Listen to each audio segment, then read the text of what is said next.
Hello and welcome back to another episode of Spread Some Magic 1928. Today we are making one of my favorite recipes and I need you to stick with me. You're going to hear the name and you're going to want to swipe on through to the next video. But trust me on this. It's a tuna burger. I know. It sounds retro and it is. It is from this cookbook, Delicious Disney, Disneyland, which if you love the history of Disneyland like I do, there's so much history in this cookbook as well as amazing recipes. And this recipe comes from, let me see if I can open it up here. Oh yeah, there it is. My page was marked. If you know anything about Disney history, this pirate ship used to be in Fantasyland. It was called, it's not anymore, let's see. It was actually ended up being the Chicken of the Sea Pirate Ship and Restaurant. The pirate ship was open on opening day, hence I'm wearing my Jungle Cruise because this was also another opening day attraction, but the restaurant didn't come in for 6 weeks later.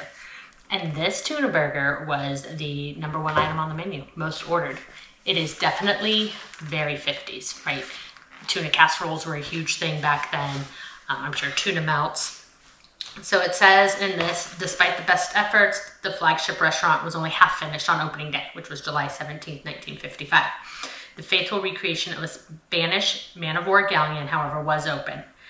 And on the opening day show, Dateline Disneyland, you could walk the 75-foot long gangway and explore from stem to stern. 6 weeks later, food service began below deck.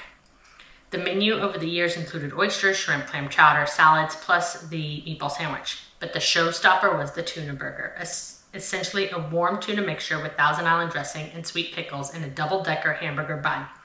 In its heyday, Disneyland's pirate ship was one of the most photographed restaurants in America. After it was dismantled, all was not destroyed. Salvaged lanterns, rigging, and bailing pins, plus the ship's wheel, can be found in Peter Pan's Flight with Peter Pan at the helm.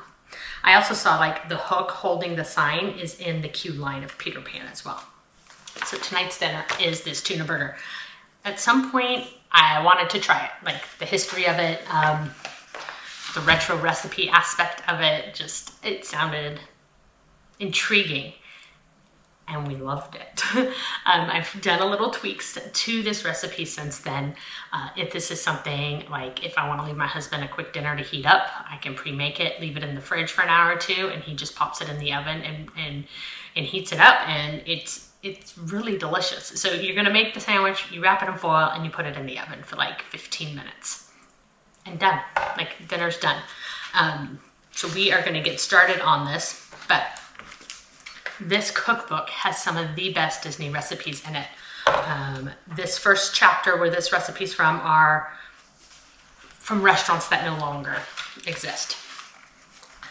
And this right here, my friends, the potato stack, which takes forever to make if done properly, is probably hands down one of my favorite Disney recipes I've ever eaten in the parks and remade. I usually make this every year for Christmas or Easter.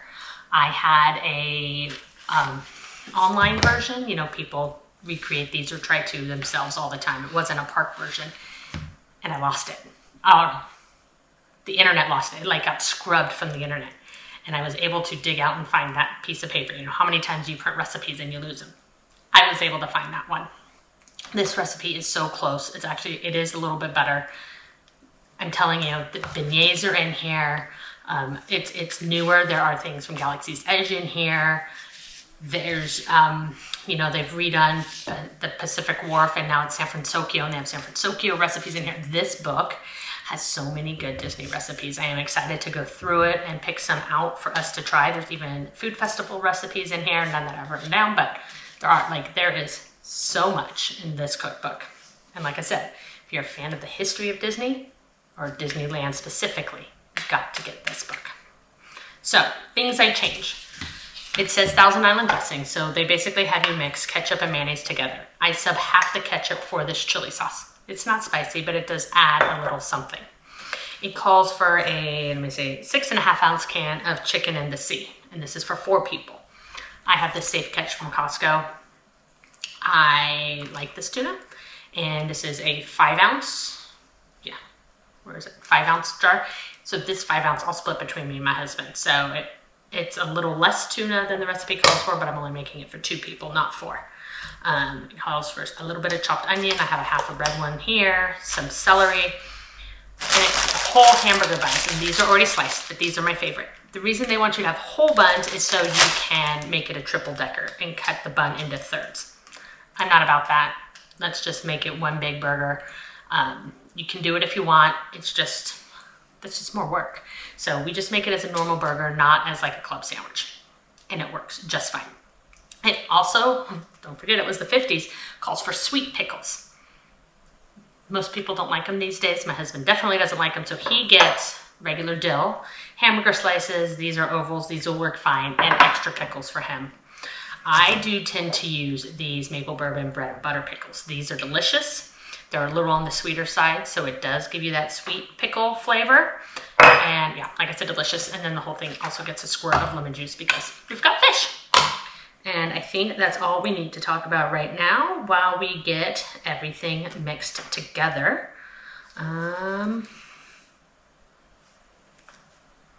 Let's get cooking. You want to drain your tuna and add it to a bowl and then break up all the big chunks.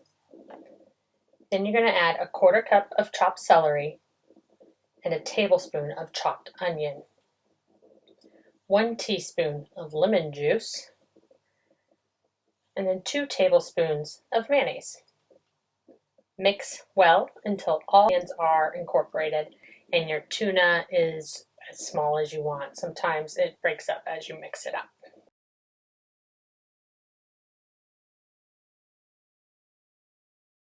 Next, we're going to make the sandwich spread by combining 2 tablespoons of mayo with 1 tablespoon ketchup and 1 tablespoon of that chili sauce.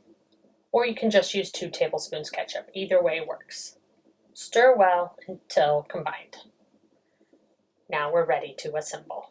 Preheat your oven to 375 degrees. Lay out a sheet of foil per sandwich that you're going to make. Lay out the buns and open them up.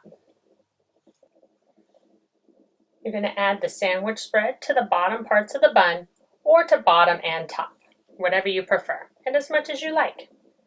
And spread it around, covering most of the surface. Next, we're going to add our pickles to the bottom bun. Again, bread and butter, sweet pickles, dill pickles, however much you want. Then we're going to split the tuna mixture evenly between the sandwiches, pressing it until it gets into like a patty shape. Then we're going to cover our sandwich with the top piece of bun and wrap in foil.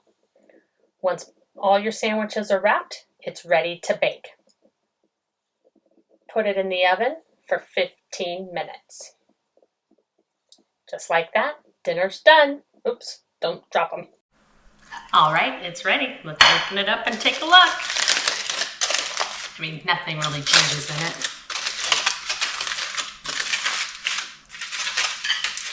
It smells really good. The bread gets a little crispy. But there it is, the Tuna Burger, circa 1955 Disneyland. It's a classic, it's definitely retro, and it's delicious. Why don't we dig in? Cut it in half so we can look at the inside.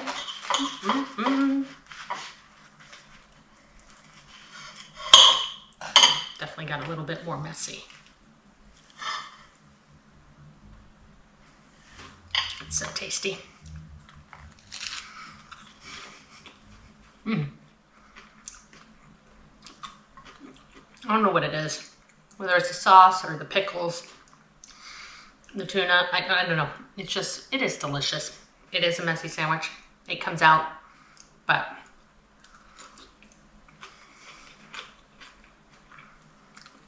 if you want to try a classic, I would go with this one.